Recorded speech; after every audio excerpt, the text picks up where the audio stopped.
మంచిది. ప్రియ క్రీస్తునందు సహోదరి సహోదరులారా, సంఘమునకు కొన్ని బాధ్యతలు ఉంటాయి. దేవుడు స్వరక్తం ఇచ్చి సంపాదించిన దేవుని సంఘములో అంటుకట్టబడినటువంటి ప్రతి విశ్వాసికి బాధ్యతగా పనిచేయాలి.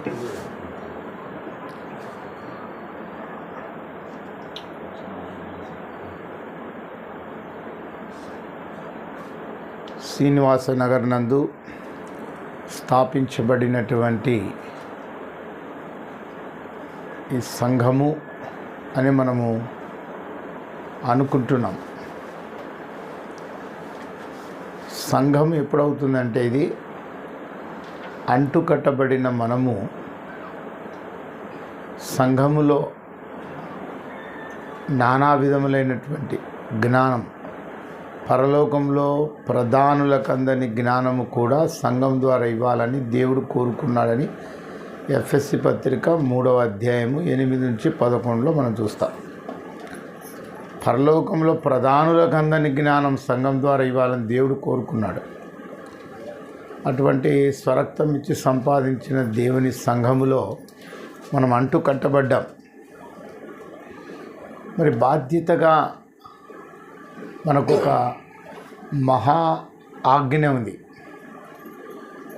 పాత నిబంధన గ్రంథంలో ఏదైనా తోటలో ఆదికాండం 2:10 చెట్ల మధ్యలో చోట్లన్నీ ఫలములు తినవచ్చు, ఆ మధ్య ఉన్న చెట్టు ఫలమును నువ్వు తినకూడదు ఆజ్ఞ అది. మరి వారు ఏదైనా తోట ఒక సంఘముగా దేవుడు సహవాసం కలిసి చల్లని పూటన వారితో సహవాసం కలిగినటువంటి, మరి అటువంటి ఏదైనా తోటలో దేవుని పిల్లలుగా ఉన్నటువంటి వారు కుయుక్తి చేత అవ్వను మోసపరిచినట్లు సర్పము మోసపరిచి మరి ఏదైనా తోట నుండి వెలివేయబడిన వారుగా మనం చూస్తాం. ఆజ్ఞ అతిక్రమించినారు. నన్ను తన రక్తం చేత కడిగి స్వరక్తం ఇచ్చి సంపాదించిన ఒక సంఘం, దేవుని సంఘం, దేవుని ఇల్లు. ఏదైనా తోటలో తన రూపాన తన పోలికన ఎలా చేసుకొని 7 వరాల వరకు జీవము, సావాసము, ఆశీర్వాదము, పోలిక, అధికారము ఆదాముకు అన్నీ ఇచ్చినాడు. ఒక ఆజ్ఞ అతిక్రమించి పోగొట్టుకున్నాడు. అలా నన్ను కూడా తన పోలికలో మార్చుకోవడానికి తిరిగి సిలువలో వేలాడుతూ తన యొక్క రక్తం చేత నీ పాపమునంతా కడిగి పరిశుద్ధుడిగా, పాపులుగా ఉన్న మనల్ని పరిశుద్ధులుగా చేసుకొని తన పిల్లలుగా సంఘములో ఆయన మనల్ని చేసుకున్నాడు. మనకు కూడా ఒక ఆజ్ఞ ఉంది సంఘానికి, ప్రధానమైనటువంటి ఆజ్ఞ ఉంది సంఘానికి. తప్పిపోతే ఎవరు ఆజ్ఞ అతిక్రమిస్తే ఆదాము అవ్వలు ఎట్లా వెలివేయబడ్డారో, జీవిస్తున్న పేరే కానీ వారు మృతులైనటువంటి దేవుని దృష్టి ఎట్లా ఉన్నారో, మనం కూడా ఆజ్ఞ తప్పిపోతే నాటి ఆదాము అవ్వలు భౌతికమైనటువంటి శరీర సంబంధమైన వారిగా మనం ఉంటాం. మనకిచ్చిన ఆజ్ఞ ఏమిటంటే, మార్కు సువార్త 16:16 మీరు సర్వలోకమునకు వెళ్ళి సర్వ సృష్టికి సువార్తను ప్రకటించండి, నమ్మి బాప్సం పొందినవాడు నమ్మని వానికి శిక్ష. అంటే రక్షణ అంటే శిక్ష నుండి తప్పించబడుటయే రక్షణ. శిక్షలో ఉంది లోకం, ఉగ్రతలో ఉంది లోకం, నశించిపోయే స్థితిలో ఉంది లోకం. కనుక వీరిని రక్షించడానికి నీకు ఒక ఆజ్ఞ, మహా ఆజ్ఞ ఇచ్చినాడు. ఏదైనా తోటలో ఎలా ఇచ్చినాడో నీకు కూడా సంఘానికి మీరు వెళ్ళి సంఘం అంటే 4 గోడల మధ్య ఏదో పాటలు పాడి ప్రార్థన చేసి ఘనపరిచి స్తుతించి ఆరాధించి బలులు చేసి కానికేసి వెళ్ళిపోవడం కాదు. దేవుని చిత్తం అలా కాదు, దేవుని ఉద్దేశం అలా లేదు. అపోస్తులు 9:31 చదవండి. దేవుని యొక్క చిత్తం ఏముందో సంఘం పట్ల. అపోస్తులు 9:31 అపోస్తుల కార్యం 9:31. కావున యూదయ గలిలయ సమరయముల దేశములంతటా సంఘము క్షేమాభివృద్ధి పొందుచు సమాధానము కలిగి ఉండెను. ప్రభునందు భయము చదవండి. పరిశుద్ధాత్మ ఆదరణ కలిగి విస్తరించుచుండే అంటే కింద క్షేమాభివృద్ధి కట్టబడుచూ ఉండేను. దేవుని ఉద్దేశం ఏమిటంటే కట్టబడిన సంఘంలో ఆదివారం వచ్చింది, కూర్చున్నాం, పాటలు పాడినాం, ప్రార్థన చేసినాం, వాక్యం విన్నాం, కానుకేసినాం, వెళ్ళిపోయినాం అనేది కాదు. తండ్రి చిత్తం, దేవుని చిత్తం అలా లేదు. సంఘం క్షేమాభివృద్ధి పొందుతుంది. వారు యూదయ గలిలయ సమరయ దేశములంతా సంఘం క్షేమాభివృద్ధి చెందింది, విస్తరించింది. ఎట్లా విస్తరించిందంటే మారు మ్రోగిపోయిందంట. అసలుకి తెస్సలోనిక పత్రిక రాసినట్టు చూడండి, 1వ అధ్యాయము 6-7 వచనాలు ఎట్లా మారు మ్రోగించి చూడండి. 6-7 మొదటి తెస్సలోనిక పత్రిక 1:6-7. పరిశుద్ధాత్మలో కలుగు ఆనందంతో గొప్ప ఉపద్రవమందు మీరు వాక్యమును అంగీకరించి మమ్మను ప్రభువును పోలి నడుచుకున్న వారైతే కాబట్టి మాసిదోనియలోను అకయలోను విశ్వాసులందరికీ మాదిరి. ఎందుకనగా మీ యొద్ద నుండి ప్రభు వాక్యం మాసిదోనియాలోను అకయలోను మ్రోగిందంట, గంట మ్రోగినంట. మీ యొద్ద నుండి పంపబడిన వాక్యం అంటే సంఘములో మనం విశ్వాసులుగా కట్టబడినటువంటి సంఘంలో వింటున్న దేవుని యొక్క జ్ఞానం, ఇది పరసంబంధం, పరలోక జ్ఞానం, ప్రధానులకు అందని జ్ఞానం. పరలోకంలో ప్రధానులకు అందని జ్ఞానం అంటే ఎంత ఉండదు చూడు. ఎఫ్ఎస్సి పత్రిక 3వ అధ్యాయం 8-11 ఎంత అమూల్యమైన జ్ఞానం చూడండి. సంఘంలో ఉన్నటువంటి జ్ఞానం. అపోస్తుల కార్యం 3వ అధ్యాయం ఎఫ్ఎస్సి పత్రిక. దేవుడు మన ప్రభువైన క్రీస్తు యేసునందు చేసిన నిత్య సంకల్పం చొప్పున పరలోకంలో దాచబడిన మరి ప్రధానులకును అధికారులకును సంఘం ద్వారా తన యొక్క నానావిధమైన జ్ఞానం ఇప్పుడు తెలియబడవలని ఉద్దేశించి శోధింప శక్యము కాని క్రీస్తు ఐశ్వర్యమును అన్ని జనులను ప్రకటించగలను సమస్తము సృష్టించిన దేవుని పూర్వకాలం నుండి మరుగై ఉన్న ఆ మర్మమును కూర్చిన ఏర్పాటు ఎట్టులో అందరికీ తేటపరచుటకును పరిశుద్ధులందరికీ అత్యధికునైన నాకు ఈ కృప, కానీ నాకు ఇచ్చినాడు ఈ కృప అన్యజనులకు ప్రకటించుటకు. అన్యజనులు అనేది అక్కడ అండర్లైన్ చేసుకోవాలి మనం. ప్రధానులు అందటువంటి అమోఘమైనటువంటి జ్ఞానం. అటువంటి జ్ఞానము సంపాదించుకుంటున్నటువంటి మనము ఇక్కడ తెలుసుకున్నటువంటి కేవలం నేను వచ్చినాను, ఆరాధించినాను, పోయినానంటే దేవుని చిత్తం కాదు. నేర్చుకున్నది, తెలుసుకున్నది వెళ్ళి ప్రకటించడానికి. క్రీస్తు ప్రేమ ఏమి తెలుసుకున్నావో, క్రీస్తు రక్షణ ఏమి తెలుసుకున్నావో, ఆ తెలుసుకున్నది, నేర్చుకున్నది వెళ్ళి ప్రకటించవలసిన బాధ్యత నీకుంది. ఆ సువార్త ప్రకటించాలి. వెళ్ళి సంఘంలో వచ్చి ఉన్నాను పోయినానంటే కాదు. కనుక ఎవరున్నారు? అన్యజనులు విశ్వసించుటకు అన్యజనుల నిమిత్తమే లోకంలో నశించిన ఆత్మలు ఉన్నాయి, ఉగ్రతలో ఉన్నారు. రక్షణ అంటే శిక్ష నుండి తప్పించబడుట. శిక్షలో ఉన్నారు, ఉగ్రతలో ఉన్నారు. వారిని తప్పించబడాలంటే, ఒక పాపి రక్షించబడాలంటే సువార్త అవసరం. సువార్త ఏమిటి అంటే, నాకు ఇవ్వబడిన ఉపదేశం మొదట మీకు ఇచ్చి తిని, అదేమనగా లేఖనముల ప్రకారం క్రీస్తు మృతి పొంది సమాధి చేయబడి లేఖనము ప్రకారం 3వ దినమున లేచెను అనేటువంటి 1 కొరింథీ 15:2లో మనం చూస్తాం. నాకు ఇవ్వబడిన ఉపదేశం. నీకు ఇవ్వబడిన ఉపదేశం ఏమిటి? ఏం నేర్చుకున్నావు? ఉపదేశాన్ని బట్టి ఎంత నేర్చుకున్నావు, ఎంత తెలుసుకున్నావు, ఏమి కలిగి ఉన్నావు, నేర్చుకునేది తిరిగి ఎక్కడ ప్రకటించినావు? వెళ్ళి ఒక మాదిరిగా అన్యజనులు విశ్వసించుటకు ఎలా ఉండాలి? ఒక పత్రిక, కరపత్రిక ఇచ్చుటకు మొట్టమొదట పరిశుద్ధ గ్రంథంలో కరపత్రిక రాసింది అంటే ఒక అన్యుడు పిలాతు రాసినాడు. ఒక కరపత్రిక, మొట్టమొదటి సువార్త పత్రిక రాసినాడు. రక్షణ సువార్త ఏమిటి? రక్షణ సువార్త అంటే ఏమిటి? ఎఫ్ఎస్సి పత్రిక 1:13 మీరును సత్యవాక్యమును అనగా రక్షణ సువార్తను విని వాగ్దానం చేత ఆత్మ చేత ముద్రించే, అది సీల్ కొట్టబడిన వారు. మీరు ఒక ప్రత్యేక జనం, మీరు లోకం నుండి తీయబడిన వారు, ప్రత్యేకించబడిన వారు. సీల్ యేసుక్రీస్తునందు సత్యవాక్యమును అనగా రక్షణ సువార్తను విని యేసుక్రీస్తునందు విశ్వాసం ఉంచి వాగ్దానం చేయబడిన ఆత్మచేత ముద్రించబడిన వారు. అది సీల్, ముద్ర వేయబడిన వారు మీరు. మరి ముద్ర ఎందుకు వేయబడింది మీకు? ఎందుకు ముద్ర వేయబడింది? యేసుక్రీస్తును విశ్వాసం ఉంచి ఆత్మ చేయబడిన అని ఎందుకు ముద్ర వేయమంటే వెళ్ళి ఆ యొక్క ముద్ర కలిగిన మీరు వెళ్ళి ప్రకటించడానికి, అన్యజనులైన నశించిన ఆత్మలకు రక్షించి సీల్ వేయబడిన వారు, మీకు చేయవలసినటువంటి వారు మీరు.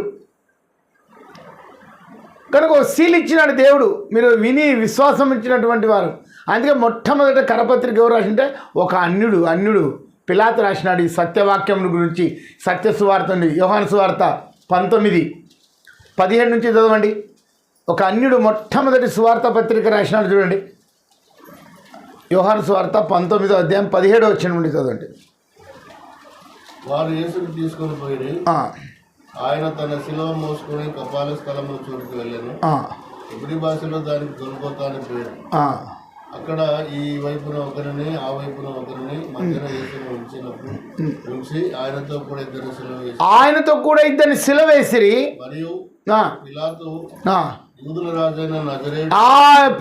యూదుల రాజైన నజరేయుడకు యేసు అని రాయించి యేసు సిలువ వేయబడిన స్థలము పట్టణమునకు సమీపమై ఉండెను. అది ఎబ్రీ, గ్రీకు, రోమా భాషలలో వ్రాయబడిన కనుక యూదులలో అనేకులు దానిని చదివి, నేను యూదుల రాజు అని వాడు చెప్పినట్టు వ్రాయము గాని యూదుల రాజు అని వ్రాయవద్దని యూదుల ప్రధానులు యాజకులు పిలాతుతో చెప్పగా, పిలాతు నేను రాసినదేదో రాసినాడు అంటే మీరు చెప్పినట్టు కాదు, యూదుల రాజు అని చెప్పుకున్నాడని రాయమంటున్నారు వాళ్ళు. నువ్వు చెప్పినట్టు కాదు, ఆయన యూదుల రాజే ఆయన. నేను ప్రశ్నించిన ఆయనకి నేను ప్రశ్నించాను నిలబడి, నువ్వు రాజువా నువ్వు అన్నట్టే అన్నాడు. నేను రాజునని చెప్పలేదు. అందుకు ఆయన అన్నట్టు చెప్పినట్టు అంటే ఆయన అన్నట్టు కాదు, నువ్వు అన్నట్టే, నీ నోట నుండి వచ్చినదే. నేను రాజునని చెప్పలేదు ఆయన. నువ్వు యూదుల రాజువా, నువ్వు అన్నట్టే. అందుకని యూదుల రాజు రాయమంటే ఏమన్నాడు? నేను రాసినది రాసిన, మీరు చెప్పినట్టు యూదుల రాజు అని అనిపించుకొని ఆయన చెప్పలేదు. నేను రాజునా అంటే నా ద్వారానే ప్రశ్న వచ్చింది, నా ద్వారానే జవాబు వచ్చింది. నువ్వు అన్నట్టే రాజును. మత్తయి యోహాను సువార్త 18:36. యేసు నీవు అన్నట్టు నేను రాజునే, నువ్వు అన్నట్టు రాజునే. నేను సత్యముల గురించి సాక్ష్యం ఇచ్చుటకు నేను పుట్టితిని. సత్యం. అందుకే రక్షణ సువార్త సత్య సువార్త. కనుక యూదుల రాజు అని నువ్వు అన్నట్టే నేను రాజుని. అందుకే ఆయన అన్నట్టే ఏం చేసినాడు? ఆయన నజరేయుడు యూదుల రాజు అని రాసేసినాడు. ఆయన అన్నాడని చెప్పంటే నేను రాసినది ఏదో రాసేసినాను. మొత్తం ఆ 3 భాషల్లో రాయబడి యూదులందరూ చదువుకున్నారట.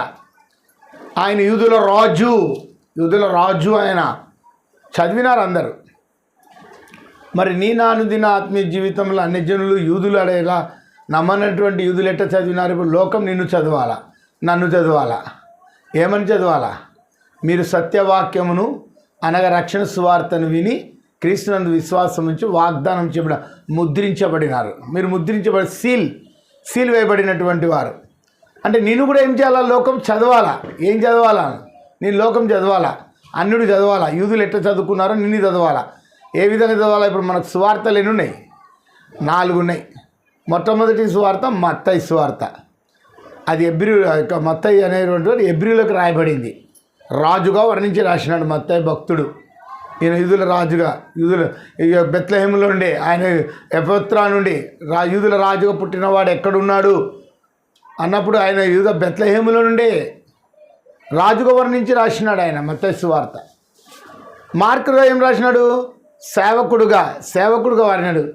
దేవుని కుమారుడైన యేసుక్రీస్తు సువార్త ప్రారంభం అన్నాడు. అంతే. ఇంకా సువార్తతో ప్రారంభం, పుట్టుకలతో రాలేదు. ఇంకా మనుష్య కుమారుడు పరిచర్య చేయించుకొనుటకు రాలేదు, కానీ పరిచర్య చేయుటకు అనేకులకు విమోచన క్రయదనగా తన ప్రాణం ఇచ్చుటకు ఈ లోకానికి వచ్చేనని మార్కు 10:45 రాయబడింది. అంటే ఒక సేవకుడుగా రాసినాడు మార్కు భక్తుడు. లూకా ఏం రాసినాడు? లూకా 1:33 మనుష్య కుమారుడుగా రాయబడింది. దైవము మానవుడు ఇలాని దైవత్వము మానవత్వం కలిగినటువంటి లూకా భక్తుడు రాసినాడు. యోహాను ఏం రాసినాడు? ఆదియందు వాక్యము, వాక్యము దేవుని, వాక్యము దేవుడై ఉన్నాడు, దేవుడిగా వర్ణించి రాసినాడు. ఇది విశ్వాసులకు రాయబడినటువంటి యోహాను సువార్త. అది హెబ్రీయులకు రాస్తే, అది రోమీలకు రాస్తే, అది గ్రీకులకు రాస్తే, విశ్వాసులకు రాయబడినది యోహాను సువార్త. మరి 4 సువార్తలు చదివినటువంటి మనము, తెలుసుకున్న మనము, అంగీకరించిన మనము, నమ్మిన మనము, ముద్ర వేయబడిన మనము లోకానికి 5వ సువార్తగా మనం ఉండాలి. లోకానికి సువార్త అందించాలి. లోకం చదువుకోవాలి. యూదులు ఎట్లా చదివినారో, ఒక పిలాతు రాసింటే, అన్యుడు రాసింటే ఎట్లా చదువుకున్నారో యూదులు, నువ్వు ఎట్లా ఉండాలంటే లోకం చదవాలని, లోకం చదవాలి. అప్పుడు ఆ పౌలు వచ్చినప్పుడు ఏమన్నారు వాళ్ళు? ఆ పుతోను దయ్యం ఏమని చూడండి, అపోస్తుల కార్యము ఎవరను గుర్తించింది? అపోస్తుల కార్యం 16వ అధ్యాయము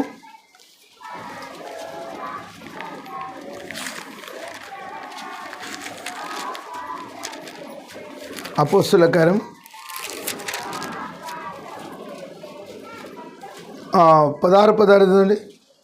మేము ప్రార్థనా స్థలమునకు వెలుచుండగా పుతోను అను దయ్యము పట్టినదై సోదె చెప్పుట చేత యాజమానులకు బహు లాభము సంపాదించుతున్న ఒక చిన్నది మాకు ఎదురుగా వచ్చింది.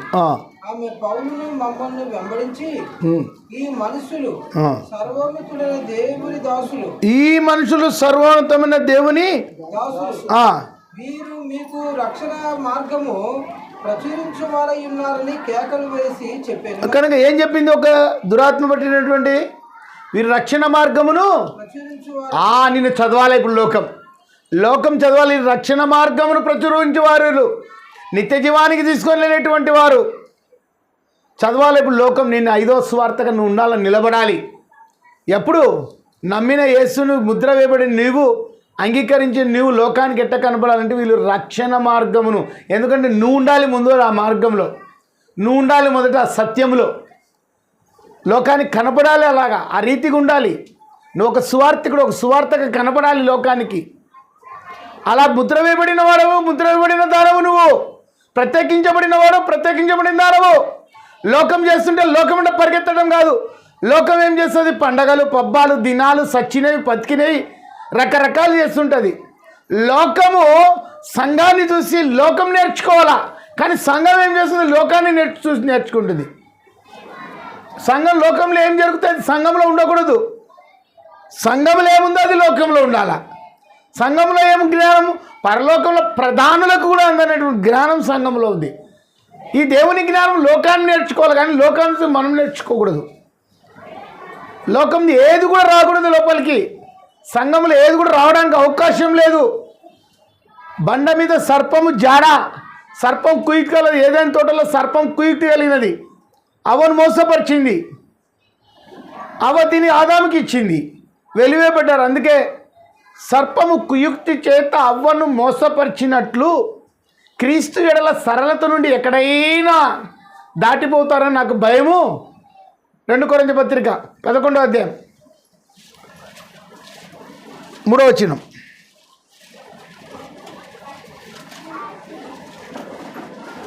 సర్పము తనకు కుయుక్తి చేత అవ్వను మోసపరిచినట్టు మీ మనసులను చెరుపబడి క్రీస్తు ఎడలనున్న సరళత నుండి, పవిత్రత నుండి ఎట్లయినను తొలగిపోవునేమో అని భయపడుచున్నాడు.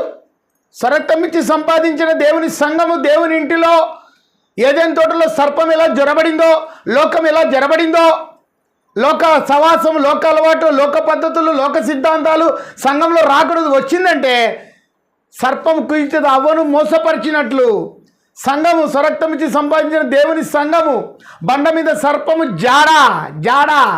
సర్పం జాడలు ఉండకూడదు. సంఘ క్రమము, సంఘ విధానంలో సంఘ క్రమం నడిచి క్షేమాభివృద్ధి. ఆ యూదయ, గలిలయ, సమరయ దేశములందు సంఘము క్షేమాభివృద్ధి పొందింది.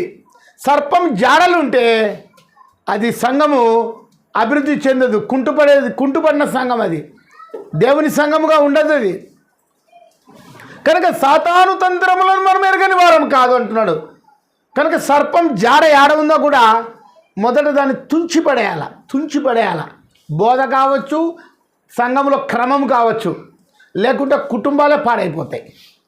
సంఘంలో బోధించకూడదు, చేయకూడదు. లోకంలో ఏది కూడా సంఘంలోకి రాకూడదు. వచ్చిందా ఏమవుతుంది? కుటుంబాలే పాడైపోతాయి. అందుకే అటువంటి బండ మీద సర్పం జాడలు ఉంటే మొదట ఏం చేయాలంట? వారిని ఏం చేయాలి? తీతుపత్రిక 1:11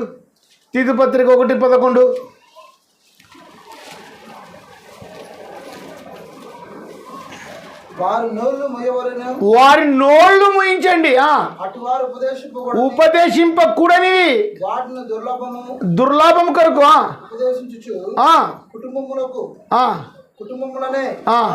పాడైపోతాయి కుటుంబాలే. పేరు చెప్పుకుంటారు నామమాత్ర క్రైస్తవులు. ఇప్పుడు ఆదామవ్వ సస్తావు అన్నారు, సచ్చినారా? చావలే. దేవుని దృష్టిలో తెచ్చినారు. ఉంటారు, సంఘం ఉంటుంది, స్థాపించ. ఏం లాభం? జీవం ఉండదు, నిరీక్షణ ఉండదు, విశ్వాసం ఉండదు. ఆచారానికి అలవాటుకు సంఘము అంటారు అంతే. ఆ సంఘంలో జీవం ఉండదు, నిరీక్షణ ఉండదు. కనుక లోకం ఆచరణ సంఘంలోకి రాకూడదు. అందుకే వారు బోధించకూడదు ఉపదేశిస్తారు, చెప్పకూడదు చెప్తారు. కనుక ఈ కుటుంబాలకు అందుకని వారి నోరులు ఏం చేయాలా? ముయించాలా వారి నోరులు, అంతే. ఖండించాలంటే ఇంకా ఇది దేవుని వాక్యం ఇలా చెప్తే నువ్వెలా చెప్తావు? యేసుక్రీస్తు 12 ఏళ్ళ బాలుడప్పుడే బోధకుల మధ్య కూర్చున్నాడంట. చెప్తున్నది ఏంది? నువ్వు చెప్తున్నది ఏంది? ప్రశ్నలు అడిగినట్ట వాళ్ళకు. దేవుడు నా తండ్రి ఏం చెప్పినాడు, నువ్వేం చెప్తున్నావు? ప్రశ్నలు వేస్తే వాళ్ళు ఏమైపోయినారు? లూకాసు వార్త 2వ అధ్యాయం. ప్రశ్నలు వేసినాడంట, ఆశ్చర్యమైనారంట. లూకా 2:46-47. ఆయన మాటలు విన్న వారందరూ ఆయన ప్రజ్ఞాత్మకును ప్రత్యుత్తరమునకును విస్మయముందిరి. ఎక్కడ కూర్చున్నాడు? కొద్దిగా ముందు చదవండి. 3 దినముల తర్వాత ఆయన దేవాలయంలో బోధకుల మధ్య కూర్చున్నాడు. ఎక్కడ కూర్చున్నాడు? ఆయన బోధకుల మధ్య కూర్చున్నాడంట. 12 ఏళ్ళ బాలుడు. వారి మాటలను ఆలకించు, వారి ప్రశ్నలు అడుగుచూ ఉండగా ఆయన మాటలు విన్న వారందరూ ఆయన ప్రజ్ఞకును ప్రత్యుత్తరములకును విస్మయముందిరి. కనుక ప్రత్యుత్తరం కూడా ఇచ్చినాడు వాళ్ళకి. విస్మయం ఉంది. ఆశ్చర్యపోయినారు. 12 ఏళ్ళ బాలుడు ఆడుకోవాల్సిన బాలుడు ఆటలు ఆడుకుంటాడు. కనుక నా అనుదిన ఆత్మీయ జీవితంలో సంఘంలో సర్పం జాడ ఉండకూడదు. ఎందుకంటే నువ్వు 5వ సువార్తుడిగా కనపడాలి లోకానికి. సర్పం కుయిచేత అవ్వను మోసపరిచినట్లు సర్పం జాడలు ఏమైనా సంఘంలో ఉంటే వారి నోర్లు ముయించండి వారి నోర్లు. ఇది దేవుని గ్రంథం. ఇలా చెప్తే నువ్వు అలా చెప్తున్నావు. సత్యం ఇట్లా ఉంటే అట్లా చెప్తున్నావు. సత్యం ముద్ర వేసుకొని లోకానికి పోవాలను. క్రీస్తు కుమారుడిగా అనేకుల్ని నా శిష్యులుగా చేయండి అంటున్నాడు. మీరు వెళ్ళి ఏమి విన్నారో ఏం చేసుకున్నారో వీళ్ళు వెళ్ళి అనేకుల్ని నా శిష్యులుగా చేయండి. మరి శిష్యులుగా చేయాలంటే నువ్వు ముందు యేసుక్రీస్తు శిష్యుడు కావాలి కదా. మత్తయి సువార్త 28:19-20. కాబట్టి మీరు వెళ్ళి సమస్త జనులను శిష్యులుగా చేయుడి. తండ్రి యొక్కయు కుమారుని యొక్కయు పరిశుద్ధాత్మయు నామమున. కనుక అనేకులు ఏం చేయాలి? మనము శిష్యులుగా చేయాలి. యేసుక్రీస్తు శిష్యులుగా చేయాలి. మనం యేసుక్రీస్తు యొక్క శిష్యులుగా మనం చేయాలా. శిష్యులుగా చేయాలంటే మనం ముందు శిష్యులుగా ఉండాలా. మనం ముందు శిష్యులుగా ఉంటేనే కదా మనం నేర్చుకునేది. మనమే శిష్యులుగా లేకపోతే, మనమే నడుచుకోకపోతే ఇంకోటి ఎట్ట నడిపిస్తావు? మనమే లేకపోతే నువ్వెట్ట ఇంకోటి లేపుతావు? కనుక సంఘంకు ఒక బాధ్యత ఉంది. సంఘములో సువార్త చెప్పవలసిన బాధ్యత ఉంది. ఆచరించిన ఆరాధించిన వెళ్ళినా అంటే కాదు. వెళ్ళాలి. లే సంఘం లేయాలా, సంఘం పురిగొల్పాలా, ప్రేరేపించబడాలా, వెళ్ళాలి. రండి పోదాం, రండి వెళ్ళాలి సువార్త. ఎందుకంటే ఒక కుష్ఠరోగులు ఎంత సవాలుగా ఉంటున్నారు చూడు. ఇక్కడున్నా చచ్చిపోతావు, పట్టణంలో పోయినా చంపుతారు, ఇక్కడున్నా ఖచ్చితంగా చచ్చిపోతాం. ఇంకెందుకు బ్రతుకుదాం పండి పోదాం. 2 రాజుల గ్రంథము 7వ అధ్యాయము చూడండి. వాళ్ళకి ఎంత తెగింపు వచ్చింది చూడండి. 2 రాజులు 7వ అధ్యాయము 4వ వచనం అనుకుంటా. పట్టణంలోనికి పౌలు మన కొంటిమా 3వ వచనం. అప్పుడు 2 రాజుల గ్రంథం 7వ అధ్యాయం 3. అప్పుడు పట్టణపు గుమ్మముల వద్ద 4 కుష్ఠరోగులు ఉండగా వారు ఒకరినొకరు ఆ, చూచి మనము ఆ, చచ్చిపోవు వరకు ఇచ్చుట ఎందుకు కూర్చుండవలను ఆ, పట్టణములోనికి పోవు దినము ఉమ్, పోవుదమనుకుంటుమా ఆ. పట్టణమందు క్షేమమున్నదను క్షామము కరువు ఉంది, పట్టణంలో కరువు ఉంది. ఆ, అచ్చట ఊరక కూర్చుండను ఆ, ఇచ్చటను చచ్చిపోదుము ఆ, పదండి సిరియన్లు దండుపేటలోనికి ఆ, ఏమన్నారు వాళ్ళు? పదండి ఇక వాళ్ళు బ్రతకనిచ్చినా బ్రతుకుతాం, చచ్చిపోయినా చచ్చిపోలే లేకుంటే ఈడ ఉన్నా ఏమైపోతాము? చచ్చిపోతాం, ఈడ ఉన్నా చచ్చిపోతాం. ఆ చావేదో ఒకవేళ బ్రతుకుతాం పా అన్నాను. అన్యజనులకు నిమిత్తము మరి వెళ్ళి సువార్త ప్రకటించాలి. వారు కొడతారా, గాయపరుస్తారా, తిడతారా? కొట్టడం వారి వంతు, తిట్టడం వారి వంతు, చంపడం వారి వంతు. కొడితే కొట్టిపించుకోవాలా, తిట్టిపించుకోవాలా, చంపితే చావాలా. మన వంతు అది, మన వంతు ఇది. దేవుడిచ్చినటువంటి హతసాక్షులు 12 మంది శిష్యులు పరలోక సత్యాలు చెప్పి హతసాక్షులు అయిపోయినారు. కొట్టడం వాని వంతే, తిట్టడం వాని వంతే, చంపడం వాని వంతు. నీవు కొట్టించుకోవాలా, తిట్టించుకోవాలా, సువార్తను, సత్య సువార్తను ప్రకటించాలా, సత్యాన్ని ప్రకటించాలా. అంతే, ఉన్నది ఉన్నట్టు చెప్పాలా ఎవరైనా సరే. మత్తయి సువార్త 14వ అధ్యాయం.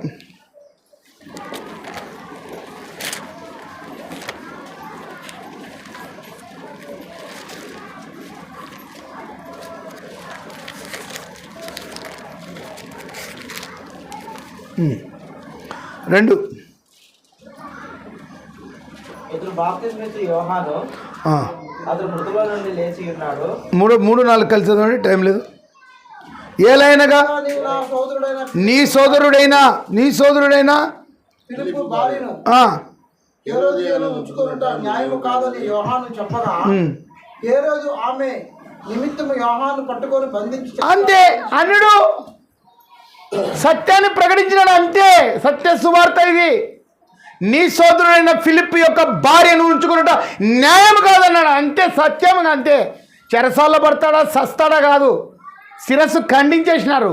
సరే, ఈరోజు మనం చెప్పుకుంటున్నాం అతన్ని, సంఘాలు చెప్పుకుంటున్నాం. ఈరోజు మనం హతసాక్షి అయినటువంటి బాప్తిస్మ యోహాన్ని ఈరోజు మనం ఒక విశ్వాస వీరుడిగా చెప్పుకుంటున్నాం, మనం ఒక ధైర్యానికి చెప్పుకుంటున్నాం. మనం నీవు కూడా ఎలా ఉండాలి? దేవుని యొక్క సత్య సువార్తను ప్రకటించు. ప్రాణమైన క్రీస్తు ప్రేమ నుండి మనల్ని ఎడబాపువాడు ఎవడు? శ్రమైన, బాధైన, హింసైన, కరువైన, వస్త్ర, ఉపద్ర, ఖడ్గమైన ఎడబాపునా అని రోమా 8:35 మనం చూస్తాం. ఎడబాపునా శ్రమ రావచ్చు, బాధ రావచ్చు, హింస రావచ్చు, కరువు రావచ్చు, వస్త్రహీనత కావచ్చు, ఉపద్రవాలు, అపాయాలు రావచ్చు, మరణము పోవచ్చు. కనుక నువ్వు అలాంటి సువార్త, అలాంటి సత్య సువార్త, అట్లా క్రీస్తుకు మంచి విశ్వాసంగా నిలబడి హతసాక్షి చనిపోతే నీ వెనకటి పిల్లలకు ఒక మాదిరి పునాది నీ పిల్లలకు ఒక మంచి గట్టి పునాది. నువ్వు ఒకవేళ సువార్త చెప్పకపోయినా మరణిస్తావు, చెప్పినా మరణిస్తావు. చెప్పైనా ఒక మనం హతసాక్షిగా నిలబడదాం. చెప్పి అయినా మనం చెప్పకపోయినా చచ్చిపోతాం. ఎవరి నిమిత్తం ప్రాణం పోగొట్టుకోవాలా? మార్కు 8:35 ఎవరి నిమిత్తం పోగొట్టుకోవాలా మన ప్రాణం?